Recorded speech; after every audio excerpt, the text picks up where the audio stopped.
Thank you, Joe. Thank you to Professor Iglesias for joining us today. We're excited to have our third leg of the Digital Day Diversity Tour featuring through Zoom. We're glad to have all of you all here. If you are on Facebook, if you can share the link so that any peers or colleagues that may want to join can.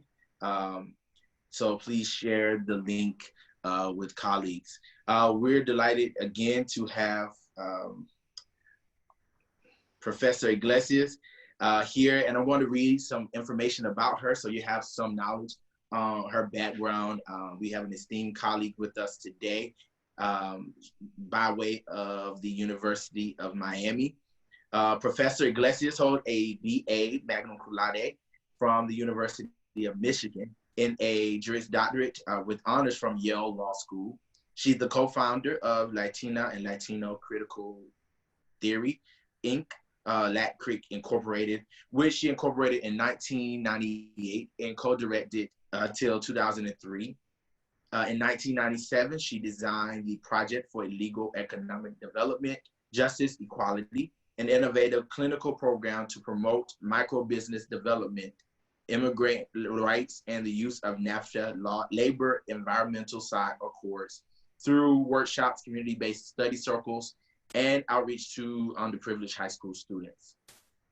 Professor Iglesias has received numerous awards and honors, such as a scholar, activist, citizen, poet, including Most Outstanding Faculty Award from University of Miami Public Interest Law Group, Dean Thomas Lecture, Yale Law School, Women Who Make a Difference, presented by Miami Law Women. In 2003, Professor Iglesias co-founded the Lisa Lane Productions, a multimedia production company devoted to the advancement of human rights through the creation, exhibition, and distribution of independent film and art.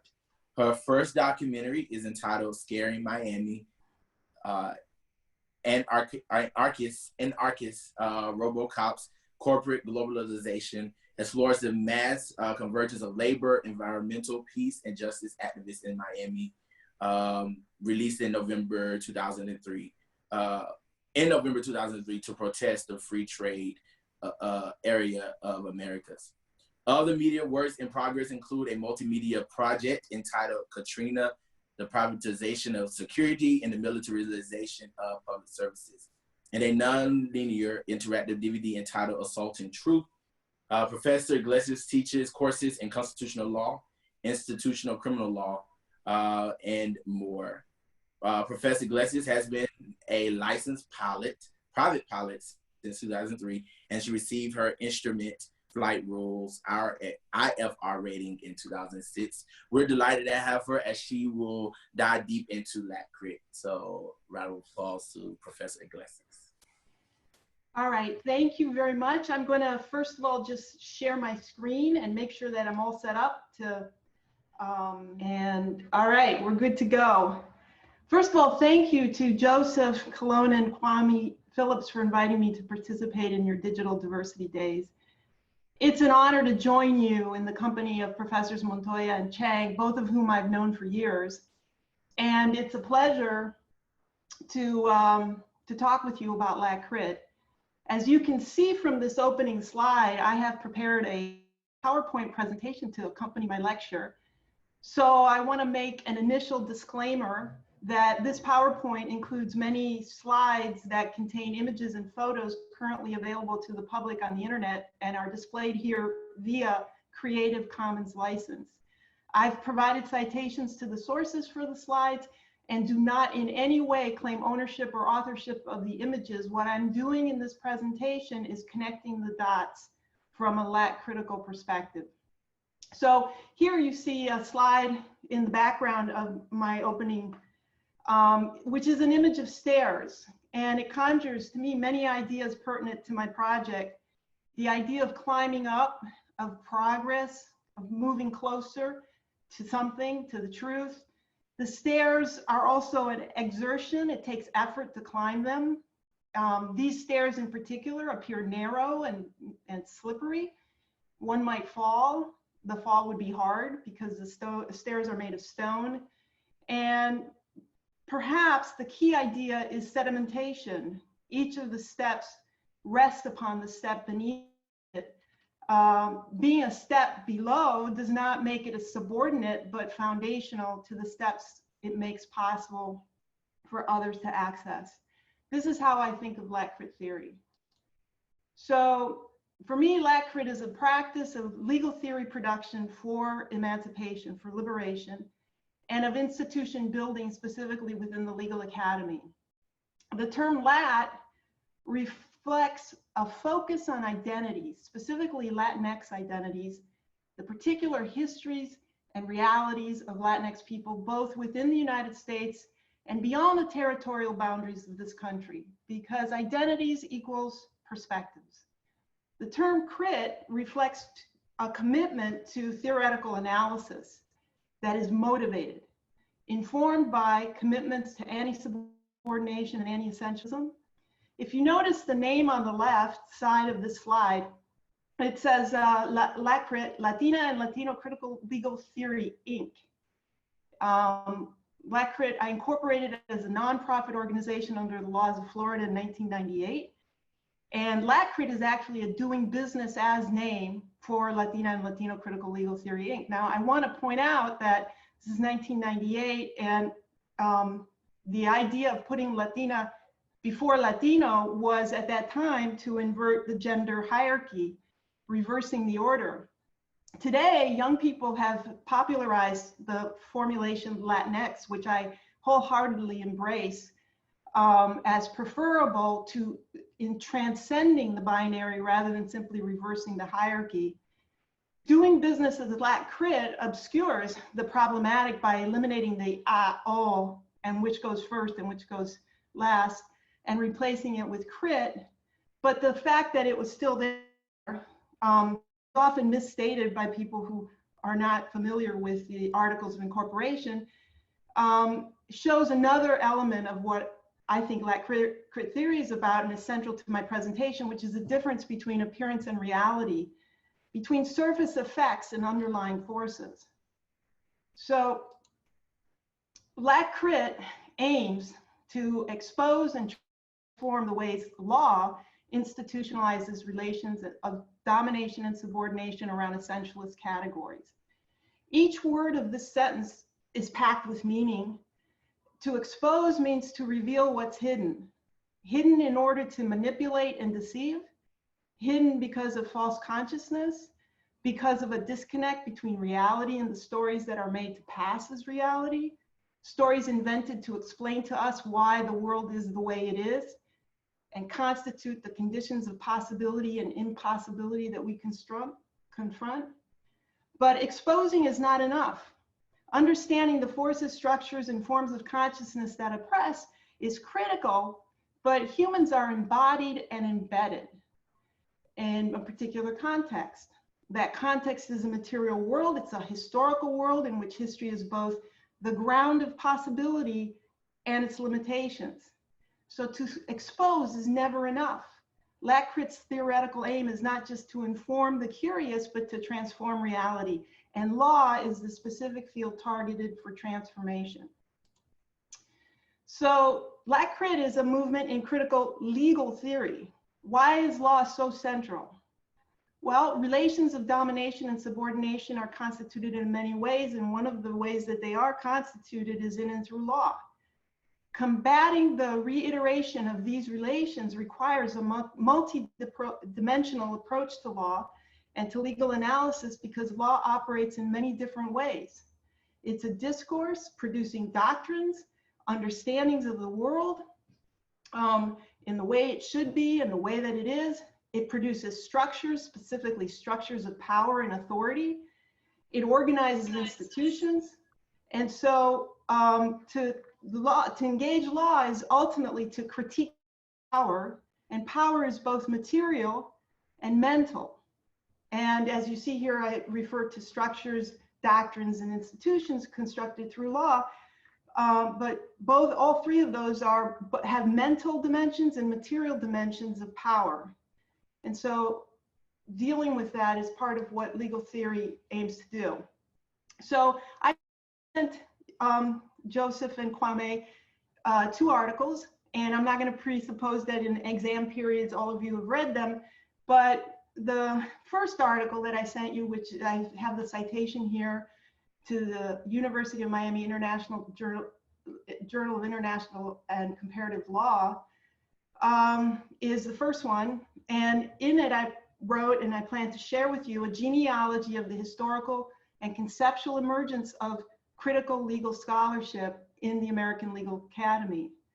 Now, in the article, my objective was to show how each new discourse emerged in part in reaction to the limited perspectives of its specific precursor, to the limited scope of the critical analysis that developed from each of these perspectives, and to show how LatCrit theory aimed to incorporate the learning and transcend the limitations of each by acknowledging their respective contributions to each other and to LatCrit theory in particular, and deploying the conceptual advances they developed in our own critical analysis of law. And I'm happy to talk about any part of this genealogy in the question and answer, but rather than reiterating it here, I want to do 2 things. First, to focus on a theme that is common to all of the critical discourses, and to contextualize the occasion that prompted me to produce this genealogy in 1999 as a bridge to more recent events that deeply concern me. So each of these discourses reflects the reality of and is a reaction against a failure or refusal of recognition. Critical legal studies pioneered the deployment of deconstructive analysis in the critique of legal doctrine. Legal concepts such as formal equality presuppose liberty and ignore unequal bargaining power in the world of material reality. Put differently, abstract conceptualizations of formal equality fail to address the realities of class domination. So critical race theory reacted to this analysis by noting the absence of race in CLS deconstruction of legal formalism and its analysis of hierarchies. And feminist critical theory reacted both to critical race theory and to CLS discourse, noting the absence of a feminist perspective in those discourses, while critical race feminism focused on the absence of women of color as a distinct and legitimate perspective on the critical analysis of law and legal institutions.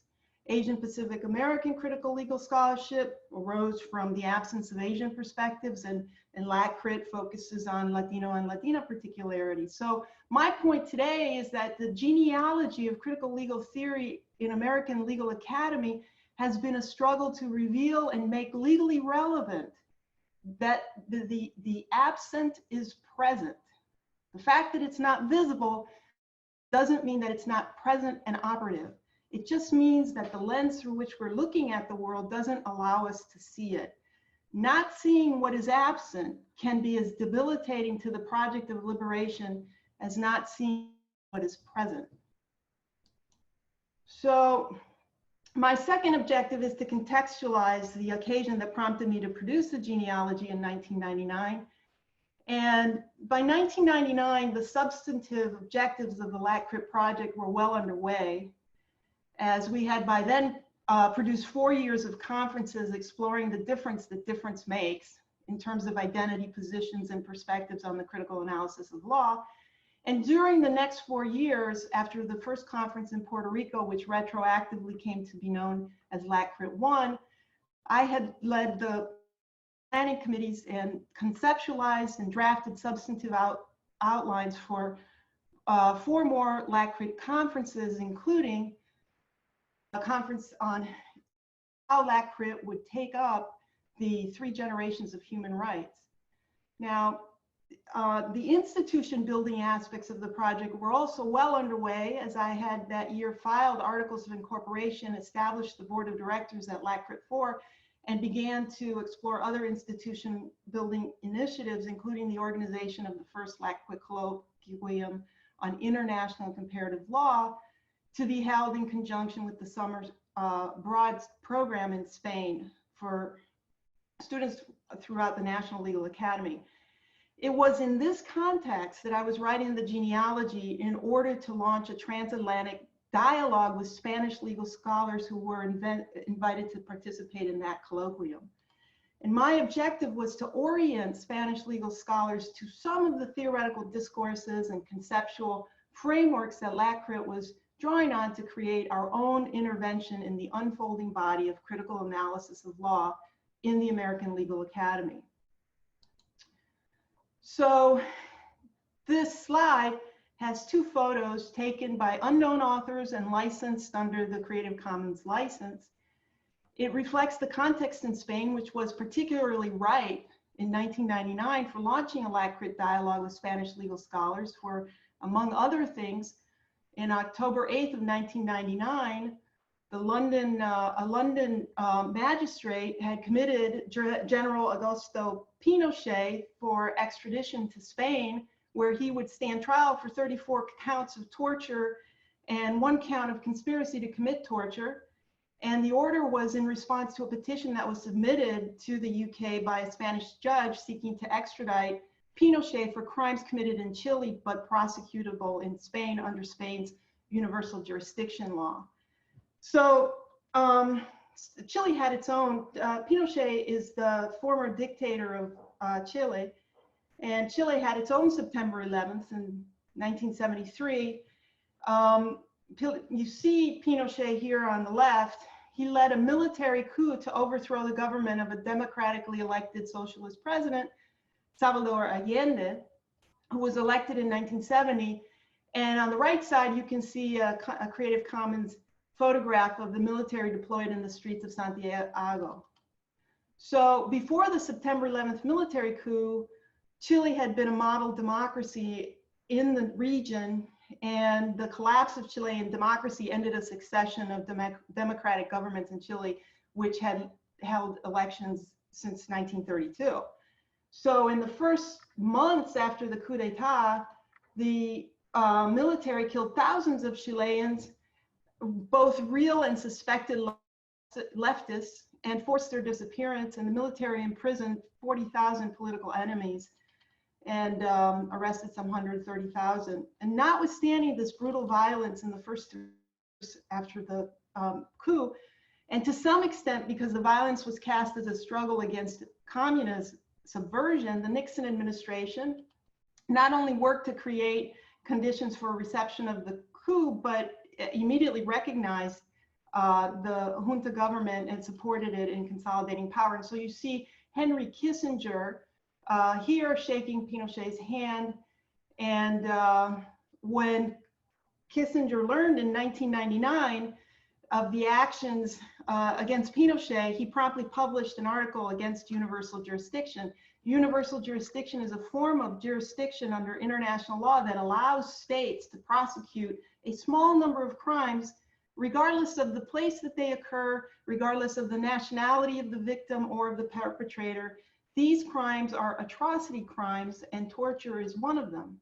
So this was a momentous moment in 1999 for the human rights community in the struggle against impunity for atrocity crimes. The idea that a Latin American dictator from a former head of state would finally be held legally accountable for crimes against his own people was a victory for the rule of law, for the rule of basic decency, and evidence that power not only should but could be rendered subject to law.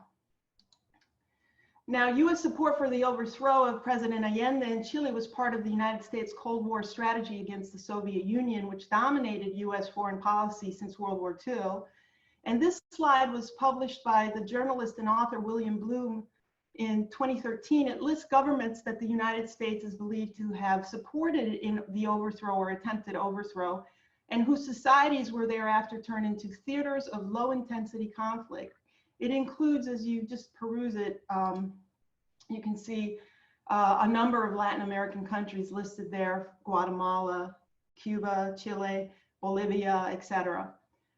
So the point is that the history of Latinx migration into and the conditions of reception by the United States, as well as conditions of life for Latinx peoples in their own countries of origin, are marked and inflected by a history of US Cold War politics in ways that have been a matter of LatCrit concern since the beginning and into today.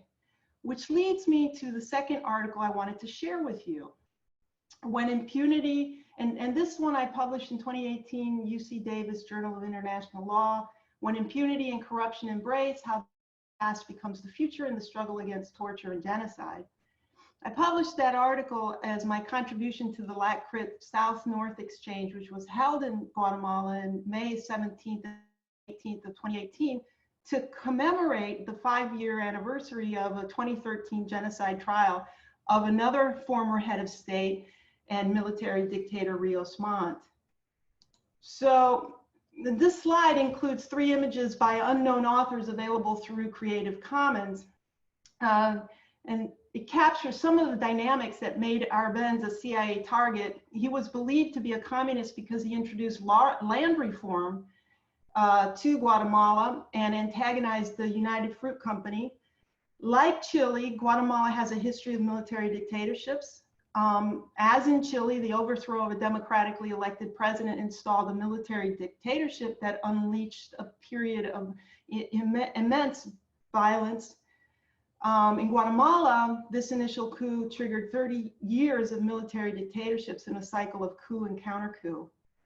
So this is Arbenz. This is a logo of the United Fruit Company, and there he is, a man of the people. This slide is a screen grab of a declassified CIA memo, CIA's role in the overthrow of Arbenz. As in Chile, the military coup in Guatemala against President Arbenz was backed by the CIA. This slide includes 2 photos by unknown authors licensed under Creative Commons. One of them is indigenous women sitting at the genocide trial of Rios Montt on the right. In 1982, Rios Montt seized power by military coup and was ousted a year later by military coup. But in the 17 months that he was the de facto head of state, that was the bloodiest of a bloody war where he presided over what later he was prosecuted for genocide. This period of brutality is the basis of the trial of Rios Montt in 2013. Prior to his trial, only low-level soldiers, police, paramilitaries had been tried. He was convicted on May 10th, but 10 days later, his conviction was annulled by Guatemala's constitutional court. Like Pinochet, who died without ever having been convicted of the atrocity crimes he was charged with, Rios Montt died without a final conviction or serving his sentence. This slide is a screen grab of a 2009 report of the Office of the UN High Commission for Human Rights that's entitled The Rule of Law Tools for Post-Conflict States, and it concerns amnesties. So the Constitutional Court's decision to annul Rios Montt's conviction was something of a scandal, not only because it was followed by and preceded by a campaign of paid advertisements that were asserting that the genocide was fabricated, that the witnesses, judges, and prosecutors were either guerrilla, subversive, i.e. communists, or their stooges, and preaching doom should Rios Montt be convicted. Not only was that a cause of scandal, but the annulment of the conviction, the court, in the process of doing that, opened the question whether Montt's prosecution was precluded by a general amnesty that had been decreed in 1986. Now, this was a scandal because well-settled Guatemalan law precludes amnesty for international crimes, including genocide, torture, and forced disappearances. International criminal law, such as the Torture Convention, requires states to prosecute and extradite persons accused of the crime. And international human rights law, which is what this report is speaking to, prohibits amnesties for atrocity crimes. So it was a scandal. Now, what I want to do is explore the value of comparative analysis by performing a LatCritical analysis of 2 scandals of our very own in the United States. And in performing this analysis, to demonstrate by using conceptual frameworks and methodologies of LatCrit theory including doctrinal deconstruction, structural analysis of power, anti-essentialist feminist crit formulations regarding questions about women's advancement, and a decidedly LatCrit perspective that centers the liberation of Latinx people, both within the United States and territorial boundaries, as the framework for assessing the structures of power. So what I'm going to say here is basically that impunity for atrocity crimes is not just a matter of quid pro quo, but of structural corruption. Structural corruption is present in the United States. Seeing structural corruption requires historical memory, critical perspective, and legal theory. Transforming structural corruption requires accountability for crimes in high office. Whenever impunity prevails, it destroys the conditions of possibility for the rule of law. And losing the rule of law means losing everything. So we go on to my tale of two scandals. So the first one I'm going to talk about involves the US Senate confirmation of Gina Haspel as the first woman to head the CIA. And that happened in May 17th of 2018. May 17th of 2018 was also the first year anniversary since the appointment of Robert Mueller as a special counsel appointed to investigate Russian interference in the 2016 presidential campaign. Now, this slide includes a photo of Gina Haspel and the results of a survey in 2009 conducted by Pew Research Center. The photo is here by Creative Commons license as the survey. It looks at the percentage of Republicans, Independents, and Democrats right here, Republicans and then all Americans, and compares their answers to the question of whether the use of torture against a suspected terrorist in order to gain important information is sometimes, often, or rarely justified. And you see the numbers for all Americans, that's 70, for Republicans it's over 80, somewhere between 75 and 80 for independents, and somewhere under 60 for Democrats. Trump's nomination and Senate's confirmation of Haspel as the CIA director was something of a scandal for two reasons. This slide shows a Creative Commons photo of an unknown author, by an unknown author, of one of the prisoners being tortured in Abu Ghraib prison that was leaked to the press in 2004 and triggered a cycle of congressional investigations, which resulted in the prosecutions of low-level soldiers captured in the photos. But no prosecution of the principals responsible for authorizing the enhanced interrogation techniques for use in the war on terror, or for the architects of the legal memos that purported to establish constitutional authority for the authorization of techniques that were otherwise deemed torture and prohibited by federal criminal statutes, treaty obligations, and basic decency. Now, Haspel was not at Abu Ghraib, but she, in 2002, supervised the CIA black site in Thailand, where detainees were reportedly tortured in ways that extended far beyond, in quotations, mere waterboarding. She was also involved in the destruction of the tapes of CIA interrogations at the Thailand black site, and all of this came up in the Senate confirmation hearings and its precursor, its run-up. So Haspel's confirmation as director of the CIA has elevated to a position of extreme power and little accountability a person who reportedly is willing to believe that torture is legal and that the destruction of evidence is justifiable. So this raises one important question: is Haspel's appointment to head the CIA something that people committed to the advancement of women should support?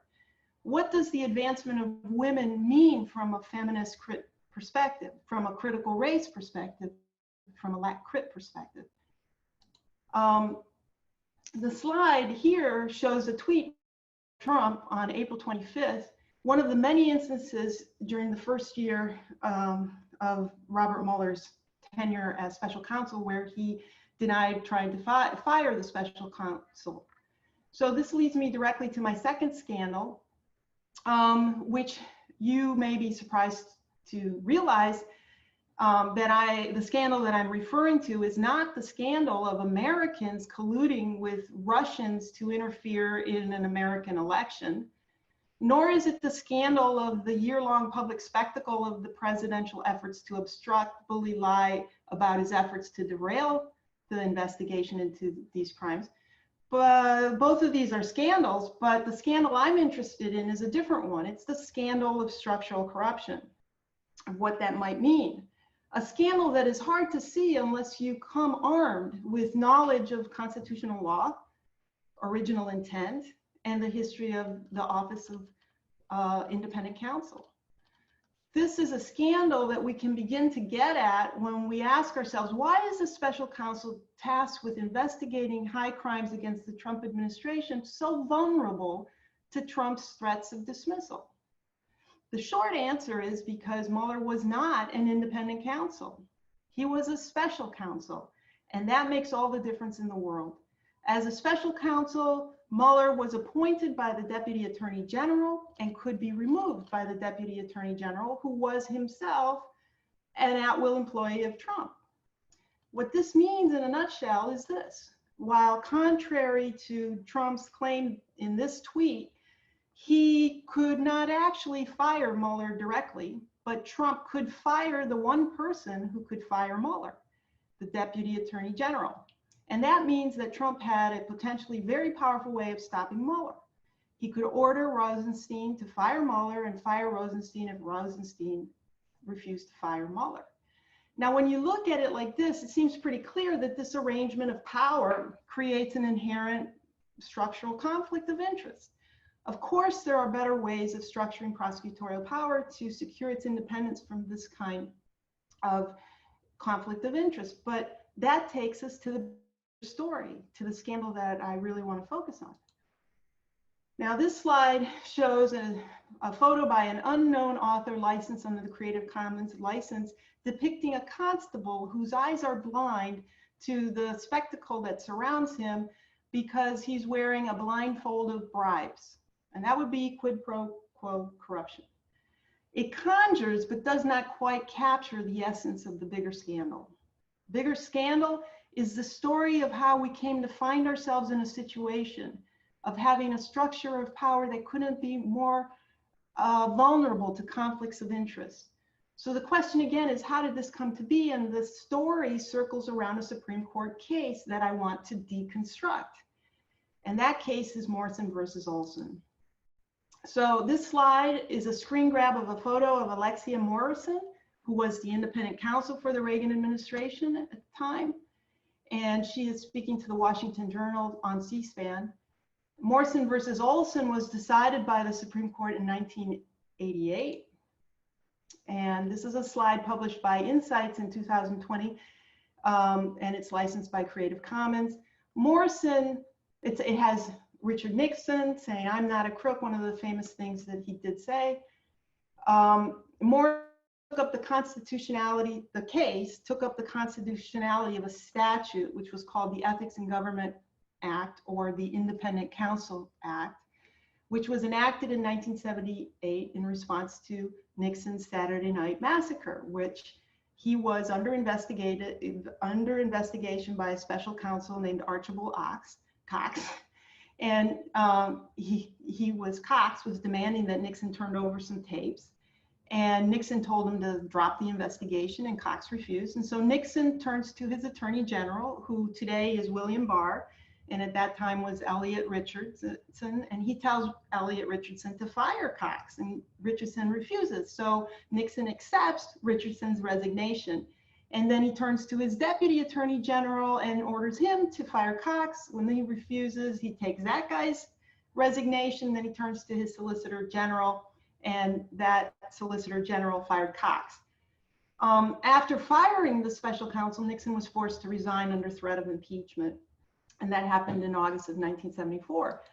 Now, Congress enacted the Independent Counsel Act that I'm going to be talking about here, that was at issue in Morrison versus Olson, in the Ethics of Government Act in 1978, in order to deal with the problem of a corrupt president ordering the dismissal of a special prosecutor that's been appointed to investigate high crimes in office that might implicate that president.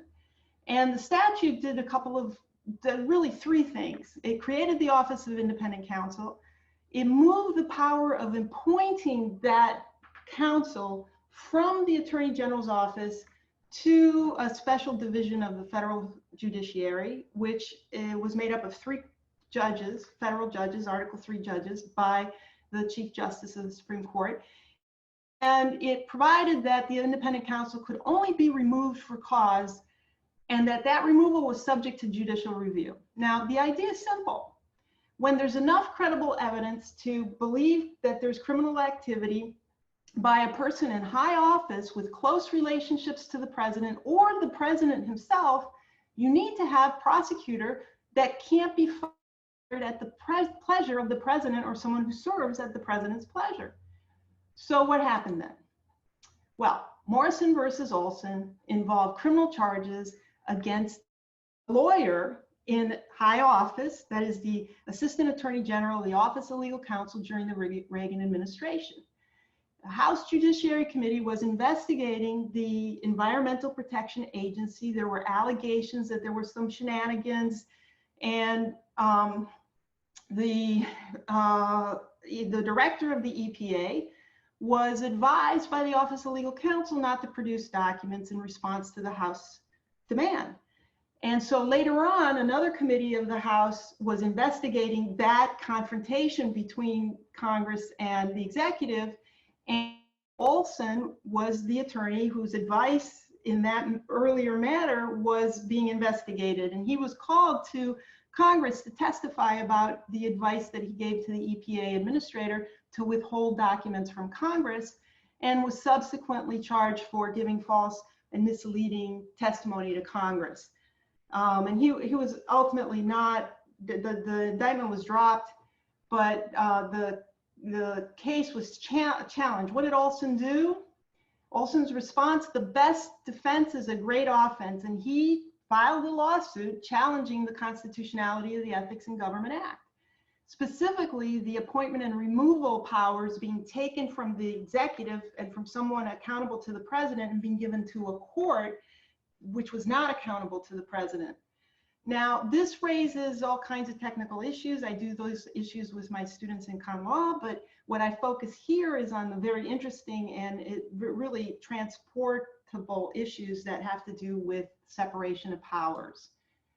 Now, this slide is a graphic that's licensed under Creative Commons, illustrating separation of powers into, and our government is organized into 3 branches of government. They're not all concentrated in order to prevent tyranny. So you have executive power, legislative power, and judicial power. And Olson argued that the statute violated that because the power of prosecution is purely executive, and yet control over the counsel or the independent counsel was given to the judiciary. So that's a categorical mixture of powers. Now, the majority in Morrison versus Olson said it didn't violate, that the Independent Counsel Act did not violate the separation of powers, and that the president didn't need to have the power to remove the independent counsel in order to take care that the laws be faithfully executed. But there was a dissent. And on the separation of powers, Scalia objected, and his objection was categorical. Since the power of the independent counsel is purely executive, the power of appointment and removal of the independent counsel belongs to the president, and the court's decision was nothing less than lawless. This slide shows a Creative Commons photo of Justice Scalia, who was on the Supreme Court at that time, not now, and a definition of sophism, which according to Merriam-Webster Dictionary is an argument that's apparently correct in form, but actually invalid, and especially such an argument as used to deceive. I prefer a Platonic definition of sophism, which is making the real appear unreal and the unreal appear real. And my reaction to Scalia's dissent is that it's sophistry. And in defending that reaction, I'm going to deconstruct his opinion. So my deconstruction begins with his beginning. He begins his dissent by explaining that the boast that Americans have about our form of government is that it's a government of laws and not of men. And he says this comes from the Massachusetts Constitution of 1780, which provided for the categorical separation of powers. So legislative gets legislative power, and executive gets executive, judicial gets judicial, and you don't cross that. Now, there is certainly irony in Scalia's history lesson, because the outcome of his dissent, if it had controlled the court's majority, tends entirely in the direction of consolidating a government of men, not a government of laws. Specifically, a government of men whose discretion not to prosecute themselves for their own criminal activity, Scalia later in the opinion calls the natural advantage of the president. And here is a quote from his dissent, where he says, "The prosecution of every violation of law," and this is the direct quote, "especially every violation by those in high places, is not an absolutely overriding value." So the second aspect of his opinion that I want to deconstruct is his use of the Federalist Papers. Now, the Federalist Papers are used almost like a Bible to reference original intent, the framers' intent, and what the purpose of the structure of government was. And Scalia and other conservative justices often, and lawyers often, the Federalist Papers. And he cites to the Federalist Papers to say that the intermixture of power constitutes the essence of tyranny. And this is a quote of Montesquieu. But in any event, what he says neglects to mention what Federalist 47 actually is doing. It's an extended defense of the intermixture of powers in the US Constitution. The text that Scalia quotes about the categorical separation of powers is actually Madison's concession to the groupthink of his contemporaries who were attacking the Constitution for intermixtures of power that exist in the Constitution. So in Federalist 47, Madison reminds them that none of the constitutions, including the Massachusetts Constitution, separate legislative, executive, and judicial power entirely. And so not only is Scalia's misrepresentation of Madison's theory in Federalist 47, but also of the Massachusetts Constitution, but Scalia also neglects here to explain why Madison is so keen to defend the Constitution's intermixtures of power. At the end of Federalist 47, Madison explains his reason when he notes that none of the states have made the competent provision for maintaining the practice of separation that's delineated on paper. So they're paper thin, is what he's saying. And so in the next four papers, he talks about the fact that relying on political recurrence to the people to enforce the separation of powers is a recipe for disaster.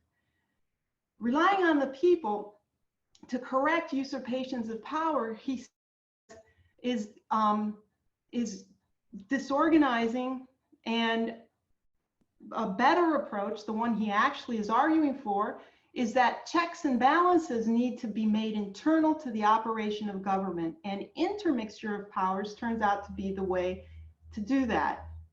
So the point is that Madison is completely misrepresented if he's cast as a proponent of the categorical separation of powers, for he quite expressly states that defending the separation of powers depends on a practice of intelligent and strategic intermixture of power.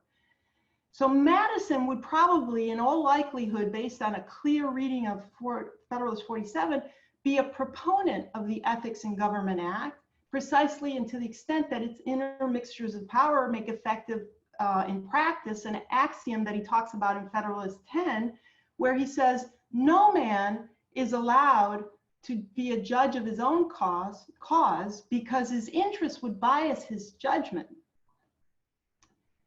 So this third slide is focusing on the last thing I want to note about Scalia's dissent And that's the way he makes fairness to the accused the focus of his case for subordinating all prosecutorial power to a unitary executive. It's really quite remarkable. In Scalia's account, we're asked to imagine a panel of politically partisan judges, as judges are known to be, he says, selecting a prosecutor who is biased against the administration or a particular individual, and who then proceeds to abuse his power of prosecutorial discretion. And Scalia says there would be no remedy, even if it turned out that that was entirely unfair. There would be no remedy under the structure that the Ethics in Government Act provides. So the risk of impunity from crimes of the powerful that would be secured by a corrupt president's control of prosecutorial power is, in this view, offset by the complete failure of professional ethics among those appointed to investigate, such that the only politically accountable way of securing the integrity of the government is by recurse to the people. But Scalia's reliance on the people rather than institutional checks and balances through structurally enforced intermixtures of power and normatively enforced virtues and professional ethics runs counter to the original intent that described in Federalist Papers that Scalia distorts. Rehnquist's response to these arguments is that federal courts have a duty to construe their own power constitutionally. So rather than reinforcing the ethical standards that are applicable to federal prosecutors, Scalia instead insists that constitutionally independent counsel must be, the constitutionality of that office must be assessed in contemplation of a complete failure of professional ethics. And yet, in Federalist 55, Madison makes it quite clear that the Republican form of government depends and presupposes virtue sufficient for self-government.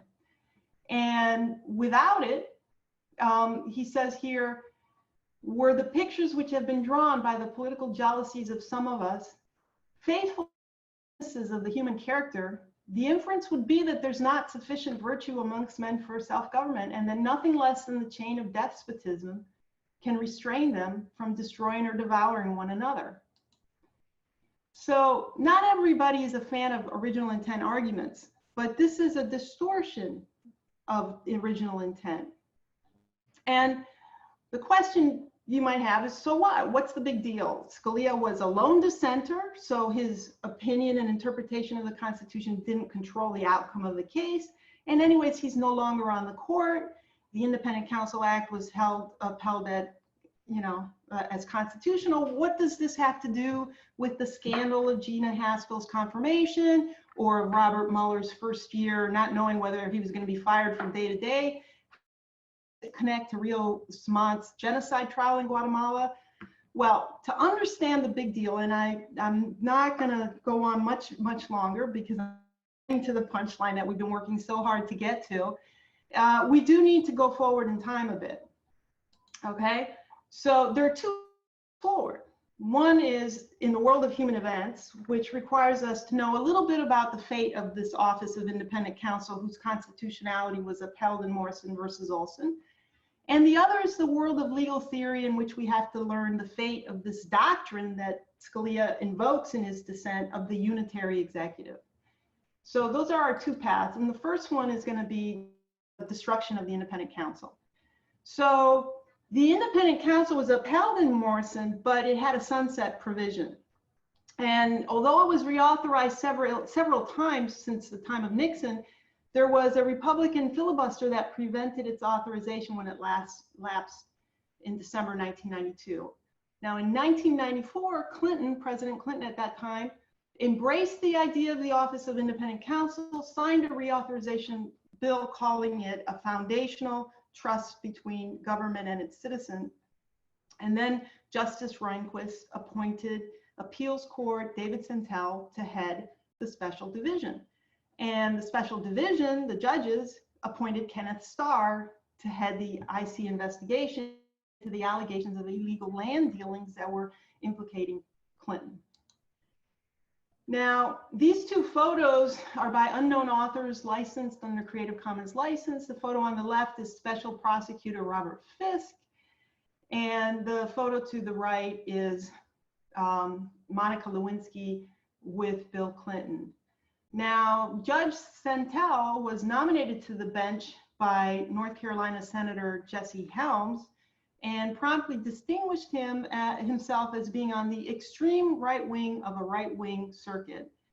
And Kenneth Starr had already come out against Clinton in the Paula Jones case, which is a sexual harassment case that was brought against him prior to this investigation. And so in the course of doing his investigations as independent counsel, the Sentell panel overlooked many apparent conflicts of interest as Starr shifted the focus of the investigation from the allegations having to do with the land dealings to sexual misconduct with the intern Monica Lewinsky. Starr submitted a report to the House accusing Clinton of graphic sexual misconduct, obstruction of justice, abuse of power, perjury, and the House passed articles of impeachment in December 1998, and Clinton was ultimately acquitted by the Senate in February of 1999. But Starr's conduct of the investigation produced such a lurid spectacle of excess and conflict of interest and petty partisanship that the Starr investigation basically destroyed the independent counsel's office as a legitimate office. Practically speaking, the result was that the independent counsel statute was never reauthorized.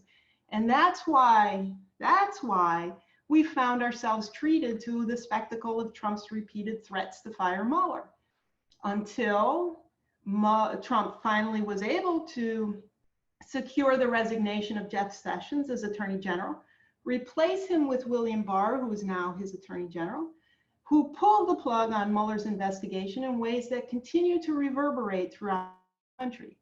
So Trump's impunity is, in my view, grounded in Starr's abuse of power in the Clinton administration. Now, there is no question that some would challenge my view by pointing, for example, to the reasons why the Republicans were filibustering the reauthorization of the Ethics in Government, which were alleged to be abuses of the independent counsels during the Iran-Contra scandal. Now, it's a sort of tit for tat to supposedly prove that the abuse of power is bipartisan, is therefore inherent in the structure of the office.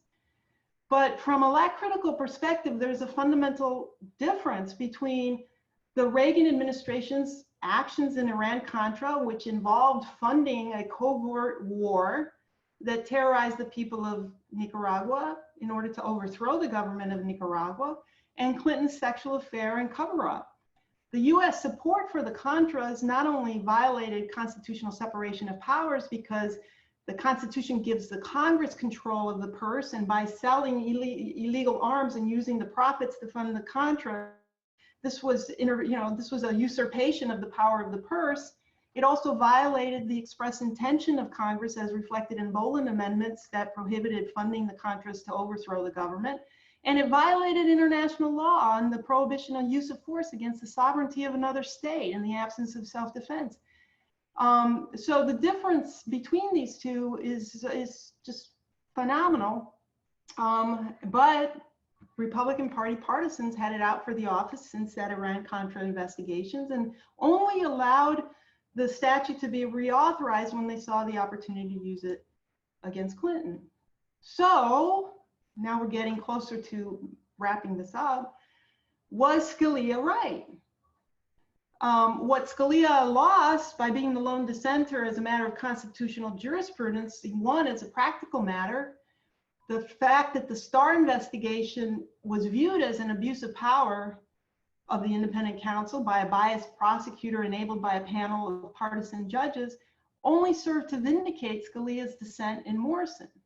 And so you see here the Weekly Standard, the Christian Science Monitor, Wall Street Journal, Jewish World Review, all of these are writing that Scalia had warned us, Justice Scalia's greatest dissent, And now the warning had come true. So maybe he was right about the constitutional imperative of keeping prosecutorial power accountable to the unitary executive, which takes me to the second path forward from the Morrison versus Olson dissent to the scandals that I'm interested in. And now we're turning to Gina Haspel.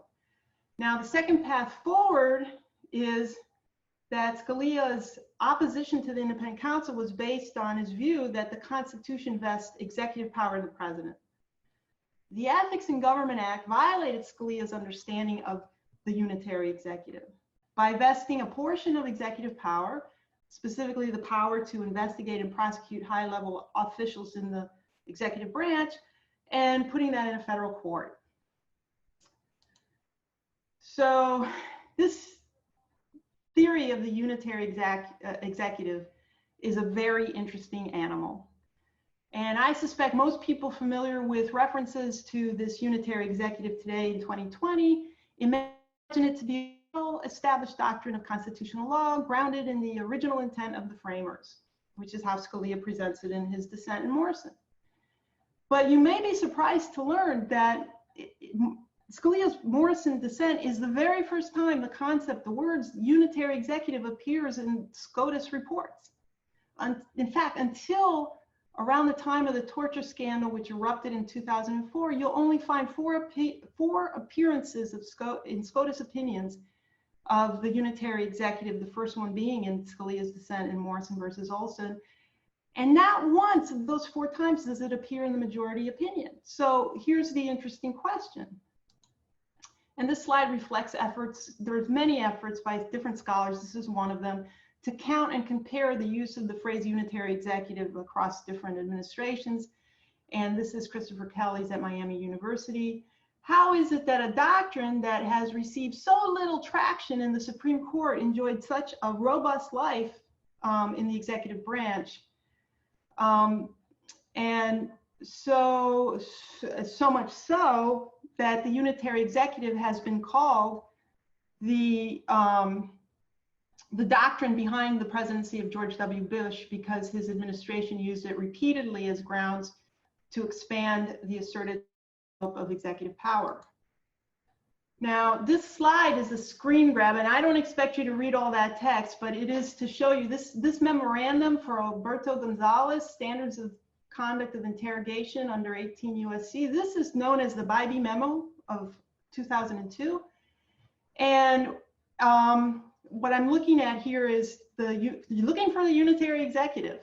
Now, what I want to focus on is this memo, because it's where it authorized, they developed the legal theory to authorize enhanced interrogation techniques. And this statute that they're interpreting is known as the extraterritorial torture statute, which is federal statute that criminalizes torture committed outside the United States by any public personnel, including CIA personnel. And the statute was enacted in 1994 to implement U.S. obligations under the Convention Against Torture, which requires states to prosecute persons for torture under the principle of universal jurisdiction. After the CIA began detaining and interrogating suspected enemy combatants in Afghanistan and at Guantanamo, it reportedly requested authorization for use of techniques proposed by CIA psychologists, but expressed concern that these techniques would expose the CIA to criminal liability. Now, this is a photo of John Yoo, which is a license under the Creative Commons license, and a screen grab. And again, I'm not expecting you to read it, but this is part 5 of that memo, the President's Commander-in-Chief Powers. And according to a report of the Office of Professional Responsibility that investigated the lawyer's role in developing these legal theories in the Office of Legal Counsel, John Yoo added part 5 section to the Bybee memo, purporting to deny to Congress any role in criminalizing torture committed in the course of interrogating enemy combatants. And this claim that Congress doesn't have the power to criminalize torture and apply the criminalization of torture to executive officials who are carrying out the president's orders has been roundly and repeatedly repudiated. But from our perspective, what's important is this question of, well, where did the idea come from in the first place? Now, in the world of human affairs, if you want to see who's implicated or responsible for a crime, we have to follow the money. In the world of legal theory, you have to follow the citations. So who does John Yoo, cite in his argument in favor of the idea that Congress can't criminalize torture and apply that to officers operating under the president's commander-in-chief powers? And interestingly enough, it is a 1984 Office of Legal Counsel opinion that is entitled "Prosecution for Contempt of Congress of an Executive Branch Official Who Has Asserted a Claim of Executive Privilege." And this 1984 memo, is very interestingly, was written by Theodore Olson. And again, you don't have to read all this text. I'm just pointing out. Theodore Olson wrote the memo that is cited by you as the authority for claiming that Congress can't criminalize torture and apply the criminalization of the torture to executive officials. Now, he's the one who was charged by the independent counsel in connection with his testimony about the advice that he gave to the director of the EPA, and this is that advice, which is now being cited in the torture memo as authority for the idea that Congress doesn't have the power to criminalize this conduct. And again, I don't want you to think you have to read all this, but here you see John Yoo. This is the paragraph in which he's citing to Olson's memo of 1984. And he's saying the constitutional principles in this memo preclude an application of the torture statute to punish officials aiding the president in exercising his exclusive constitutional authorities. And then it's cited id, right? So what is this id? The 1984 memo has nothing to do with the president's commander-in-chief powers. How can it be an id for the claim that the CIA interrogators can't be prosecuted for torture? Now, if you follow Yu's site, you see that this 1984 memo is none other than the memo that triggered the confrontation between Congress and the executive branch over the EPA director's Ann Gorsuch's refusal to comply with the congressional subpoena based on lawyers' advice. And it ultimately resulted in Theodore Olson's prosecution for his role in that confrontation. The 1984 opinion Yu cites does not deal with the president's, the 1984 doesn't deal with commander-in-chief powers, but it did offer a very expansive view of the DOJ's control of federal prosecutorial power. So very interesting how this comes around. Now, this slide is from the Coalition for the International Criminal Court, calling for nations to adopt laws to prosecute international criminal crimes in the jurisdiction of that court. And what happens next is that in 2008, Obama wins the presidential election. And his first full day in office, he bans coercive interrogations and he closes the remaining CIA black sites. But from the beginning of his first term to the end of the second, President Obama made it very clear that he was more interested in looking forward than looking backwards. And not surprisingly, his Attorney General, Eric Holder, shared the president's conviction. Rather than appointing a special prosecutor to investigate the CIA treatment of detainees requested repeatedly by Human Rights Watch and other human rights organizations, that job was assigned to a special counsel who was in the process then of investigating whether any laws had been violated by the destruction of the CIA interrogation tapes. That became an issue again in 2017 in connection with the confirmation of Gina Haspel, who was involved in that. Now, this slide here is a Creative Commons photo of Obama with his Attorney General Holder. Holder echoed Obama's concern that the country look forward rather than backwards. And he assured his intended audiences, and this is the assurance here, the Department of Justice will not prosecute anyone who acted in good faith, and here's the kicker, within the scope of the legal guidance given by the Office of Legal Counsel regarding the interrogation of detainees. Over and over, organizations like Human Rights Watch appealed to the administration for the appointment of a special prosecutor on torture. And on each occasion, they heard forward, not backwards. And their concern was that people who were involved in the torture were in the process of publicly defending over and over again the necessity, effectiveness, and legality of the conduct. And so the failure to conduct a comprehensive criminal investigation contributes to the notion that this remains a permissible policy option for future administrations, even though it violates international law, our torture convention commitments, and our constitutional commitments, and our federal laws. Trump's election in 2016 on a campaign of promising to bring back torture and his subsequent nomination of Gina Haspel to direct the CIA perhaps enables us now to come full circle on the problem of structural corruption. This slide was produced by the ACLU in connection with the 2016 presidential campaign, responding to the campaign statements of then candidate Trump about bringing back torture because it works. When the corruption of a system is so layered by the history of things that have been done and not done, that the otherwise understandable desire to look forward, not backwards, becomes the vehicle of impunity, that's when the past is future again. But what if the office of the legal counsel had never been so relentlessly attacked by ideological partisans of the unitary executive? We most likely will never know whether Gina Haspel would have been prosecuted rather than promoted. But we do know what happened to Mueller's investigation. That investigation and the whole country and the whole world would most likely have benefited if Mueller had had the protections of the independent counsel. Though you can never say anything's for sure, especially not counterfactual history. What we also know is that the history of impunity in Guatemala gives us a good reason to believe that prosecuting atrocity crimes of those in high places is indeed an absolutely overriding value, notwithstanding Scalia's asserted view to the contrary in Morrison versus Olson. Scalia's dissent in Morrison is worth taking issue with, even though all that I've already said about it, not only because it distorts original intent, but it normalizes unethical behavior by prosecutors and judges, tells us to expect it and take it into account, and attacks the principle of government under the rule of law.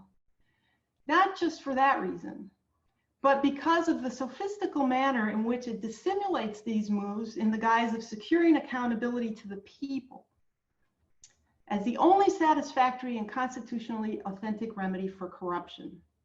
Now, and here we begin really, I've been telling you we're going to tie this up really, we're going to be tying this up really soon. I have shown you how Haspel's confirmation and the troubles of the special counsel's office are connected to each other. It's by the presence of absence. It's by a lack, by a vacuum of power that was created by the demise of the Office of Independent Counsel that was engineered by partisans of the unitary executive. So the final question is, what does this have to do with Guatemala or Rios Montt genocide conviction and its reversal? This slide has 4 photos depicting mass demonstrations in Guatemala. It's licensed, all 4 of them are licensed under the Creative Commons license. Was Scalia right? Well, in one respect, the bigger lesson is the story of Guatemalan President Otto Perez Molina. Molina was forced to resign the presidency of Guatemala in October of 2015 after Guatemalan prosecutors supported the United Nations International Commission Against Impunity in Guatemala, and those prosecutions have revealed Molina's role in a corruption scheme of bribes and kickbacks that involved the diversion of millions of dollars from the people to officials at all levels. Molina's resignation shows how a culture of impunity becomes so corrupt and corrupts the institutions of a country that it takes 5 months of mass demonstrations to force the members of these institutions one by one to abandon their role in giving cover to a corrupt and criminal presidency. Here, gobierno corrupto, corrupt government. Yo no tengo presidente. I have no president. It's 5 months. The absence of legal structures of accountability equals 5 months of mass uprisings. Now, perhaps the mass uprisings by which the Guatemalan people secured the resignation of Perez Molina in some way vindicates Justice Scalia's vision of a legal system that recurs to the people to secure itself from corruption of a legally unaccountable unitary executive, but more likely it does not. So there's a lot of talk of how Trump took on what libertarians and fringe groups like QAnon call the deep state. QAnon is a far-right conspiracy theory which purports to document a supposed secret plot by an alleged deep state against President Trump and his supporters. The theory began in October of 2017 with a post on an anonymous image board, 4chan, by someone using the name Q. This slide right here that I have here is of a QAnon post. The deep state whispered to the president, "You cannot withstand the storm," and the president whispered back, "I am the storm." The fact that so many people reiterate this absurd propaganda that Trump is taking on the deep state shows how easy it is to manipulate a people in the absence of historical memory, critical perspective, and legal theory. Consider this. Scalia is gone, but Trump's appointments to the Supreme Court are as deep state as the deep state could ever wish for. So here is this slide, also obtained through the Creative Commons license, has 2 photographs. On the left photograph, there is Ann Gorsuch Bufford. This Gorsuch was the first female administrator of the Environmental Protection Agency appointed by President Ronald Reagan. She served between 1982 and 1983 and was caught up in the confrontation between Congress and the executive branch that led to the independent counsel investigation of Theodore Olson. To her right is Neil Gorsuch, Associate Justice of the Supreme Court, appointed by Donald Trump to succeed Scalia. Neil Gorsuch is her son. This slide is a screen grab from CNN online of an article by Manu Raju published in July 2018. Brett Kavanaugh was Trump's second appointment, and he began his legal career as a law clerk to Kenneth Starr. After Starr left the DC Circuit to become the head of the Office of Independent Counsel, Kavanaugh assisted him with various investigations concerning Bill Clinton, including drafting the Starr report, recommending Clinton's impeachment. He is quoted in this clip of saying that he would put the nail in the ruling upholding the independent counsel statute. So what does this all mean? This slide depicts a photoshopped image superimposing Trump's head on a photo of an iconic photo of Nixon's body giving the victory sign just before boarding Air Force One. The clip is posted on imageflip.com without attribution and could be authored by anyone. It's clearly sophomoric humor, and you can find many memes like this on the internet playing on the imposition of Trump and Nixon's famous denial of undeniable and scandalous fact that our president was in fact a crook. Nixon insisted to the bitter end that he was not a crook. This slide captures anxiety and concern that the collapse of legal accountability creates, which is the kind of concern that triggers 5 months of mass protest in Guatemala. And it is that I am a crook, but there's nothing you can do about it.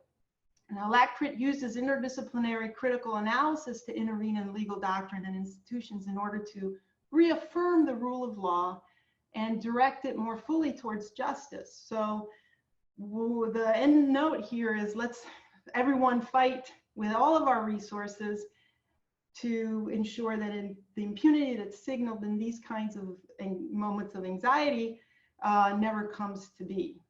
And that is truly the end.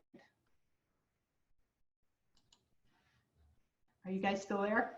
Yeah, we're still here. Thank you so much.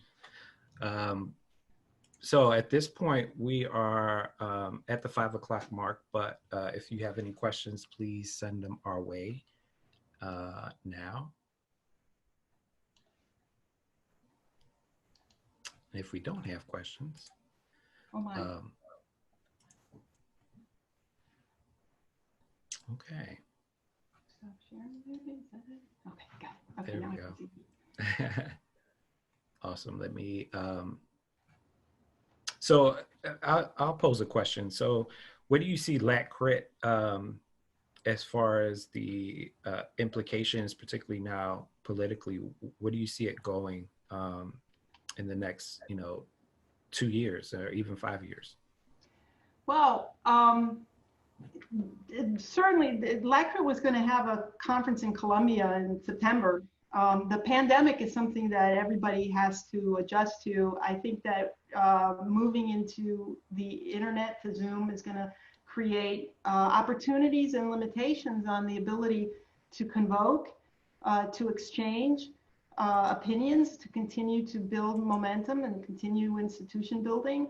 So I think that there's a lot of reassessment going on, but I think that continuing to engage in critical analysis and advocacy of critical theory and engaging students and engaging each other is a very important thing for LatCrit to continue to do, to deal with the issue that LatCrit has always been dealing with, which involves not only intergroup justice issues, but the diversity of approaches to enabling coalitional action. So one thing is to think about it, another thing is to organize responses to it.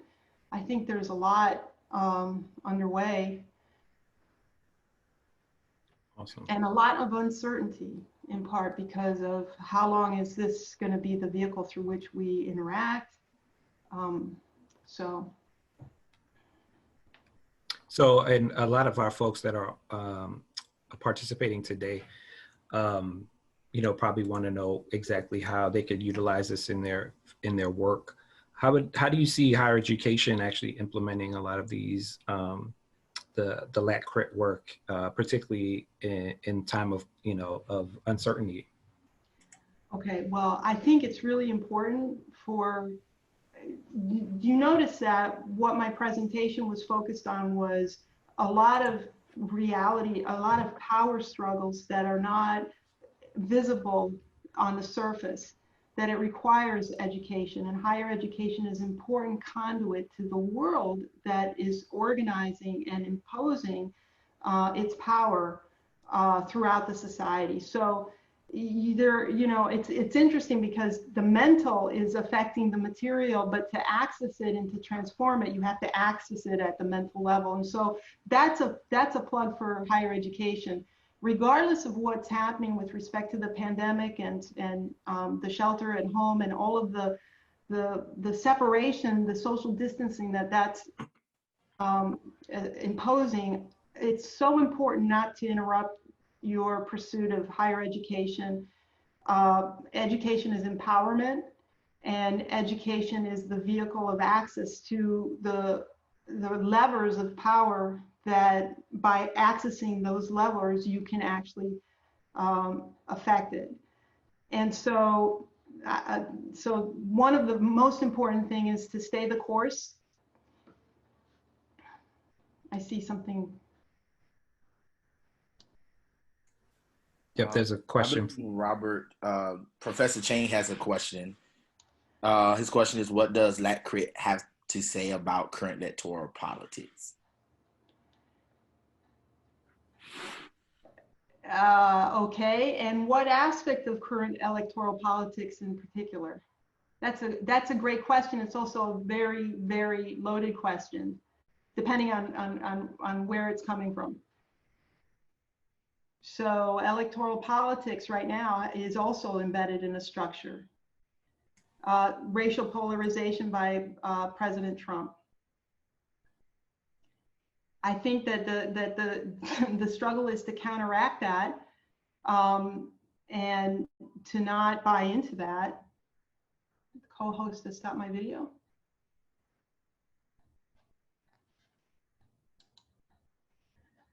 Can you name one or two thinkers who have most influenced your imagining of LatCrit theory as a philosophy? Well, you know, if you to answer that question, I would go back many, many years. And the philosophers and the thinking that influenced me and motivated me to become involved in developing LatCrit as a theoretical discourse and to creating an institutional component to that and building it is liberation theology. In the 80s, liberation theology was a critical intervention in theological discourse, and it arose in Latin America, and it arose from theologians who were working with base communities, and those were indigenous and poor communities in Latin America, to deal with the disjunctures between what was being preached and what was from the pulpits and what was being experienced on the ground. And I was very inspired and motivated by liberation theology.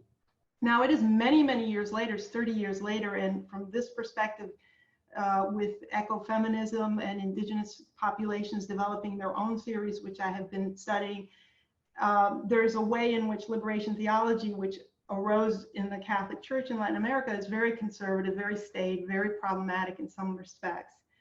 But it was an influence to me in orienting me towards law. I always viewed law as a vehicle of social justice.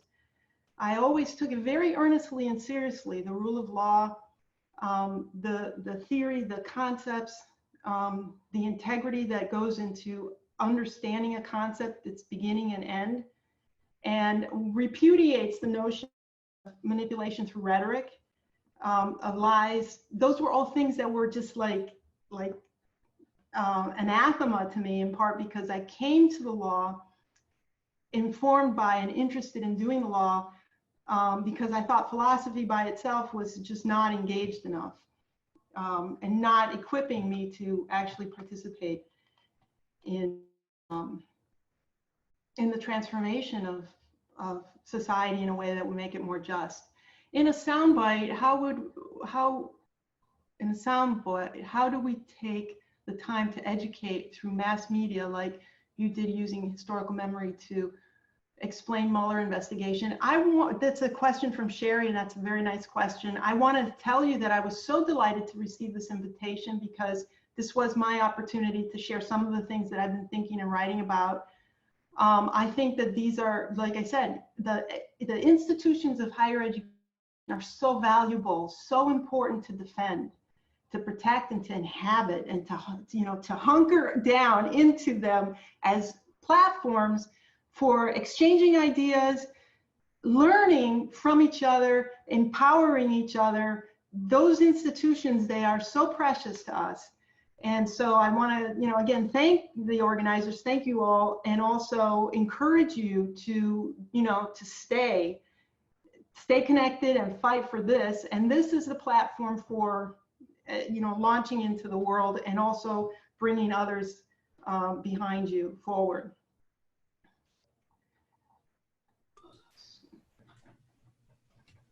So I think we have a couple more questions, and we probably have time for 2 more questions, right, Kwame? And then if we have any more additional ones, we will make sure that we record this and we'll get those answered to you all and put them up on our website. So in our Q&A, Kwame, you want to read that one off? In our Q&A. Okay, so I see, yeah. I'm looking at Q&A and I see there's one from Shantae Stocks, and it says, in terms of thinking about LatCrit, how do you feel about the term people of color at large rather than naming specific racial groups and identities? Sometimes I feel that Blackness gets lost in the use of people of color, and so some specific Black racial realities get hidden for the Black experience. What do you think this in relationship to LatCrit in terms of bringing presence to absence, especially since CRT centers race, could using POC flatten identities? I think that's an excellent question, and it's something I saw Professor Chang dealt with this question in his presentation too, a variation of that question, which is how do you deal with and honor particularities at the same time that you're also trying to find commonalities amongst difference. Part of the reason that we're so driven to find commonalities and create bigger groups, Professor Chang mentioned, was a political one, that the bigger the group, the more the political power. But it's also based on an aspect of human nature at this stage, and I'm not saying that this will always be the case, but we tend to identify solidarity based on sameness. So we'll look at each other and say, no, you're like me, we can hang, we can find common ground because we're the same in some way.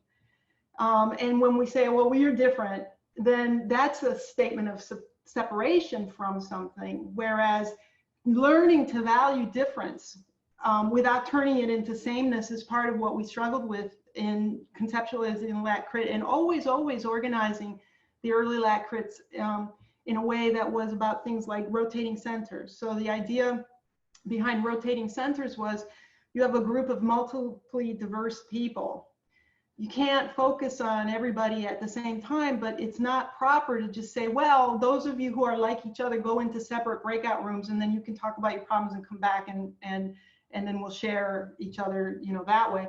Our idea was, well, no, what we're doing is we're sharing space, and so we're going to center particularities for all of us to look at and learn from the experiences of people who are different from us, recognizing that particularity, and with the expectation that when the moment to center a different particularity comes up, that those who already were centered will stay involved.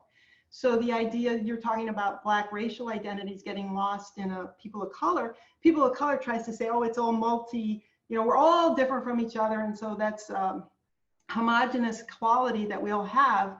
Whereas the idea of rotating centers is that no, the Black experience is different and internally different, because there's different Black experiences for people who are from the Caribbean versus from Africa versus from the South of the United States. There's many diversities within Black identity as well. Focus on those particularities. Everybody, including whoever is like not Black, Latin or Asian, focusing all on that. And then the rotating center is about, well, now the next time we're going to focus on issues dealing with Filipinos and what subordination in law looks like for that identity. That's how we try to initially to deal with the very important question that Shante is raising, and I hope that is an answer. It's certainly what we try to do, and I'm certainly interested in moving forward from that as well.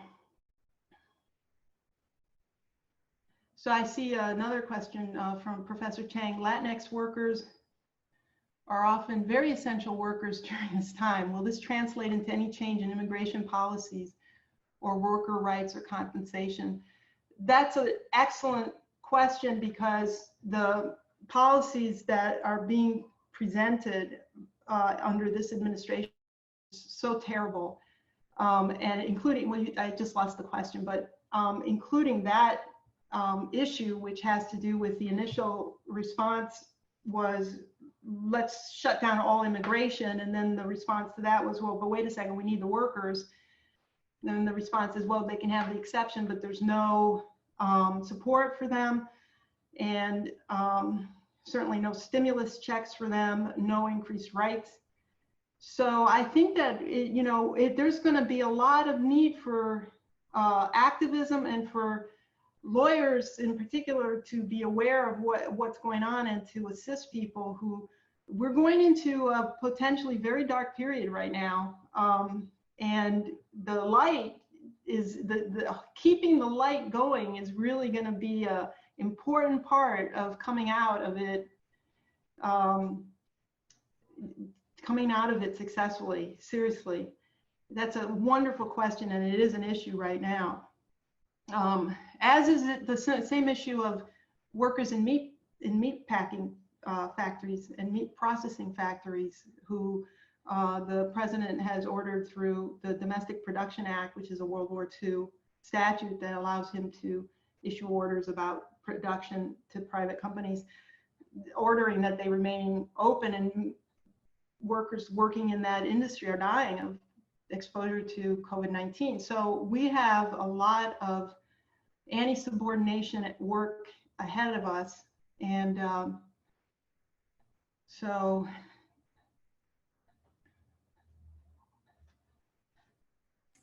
awesome. Thank you so much. So I think we are at the concluding end. Any last remarks, Professor?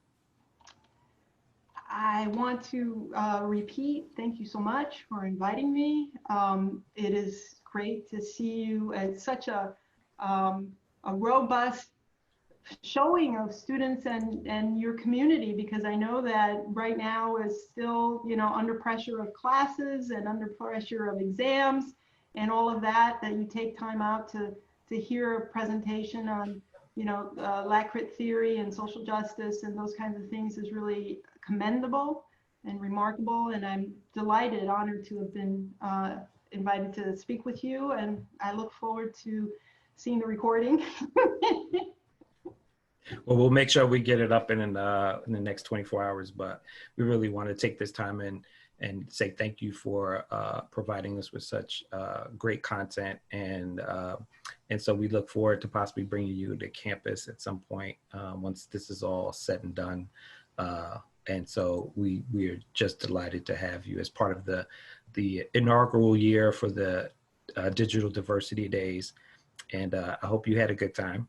I did have a good time. Good. We had a thunderstorm here, and I was like on pins and needles as to whether it was going to cut my internet, but we, you know, soldiered through and made it. So that's made it. I'm gonna let Kwame have the last words and just close us out for this Digital Diversity Days. Awesome. Well, thank you again, Professor Iglesias, for being an awesome presenter and expert on LatCrit. I'm pretty sure our attendees have taken away something that they could use within their toolkit, whether they're a student, faculty, staff, or administrator. And to our attendees, we have placed a link for you to access the workshop. So please copy and paste that and let us know what you think and how we can constantly enhance this program. This program will be returning in the fall, Diversity Digital Day. So we look forward to continue to build upon knowing more information about critical race theory. We only touched the surface of going into that, what critical race theory is. So until next time, thank you so much to Professor Iglesias. Thank you, Mr. Cologne, for being a co-pilot, pilot in this and making it happen. So thank you all.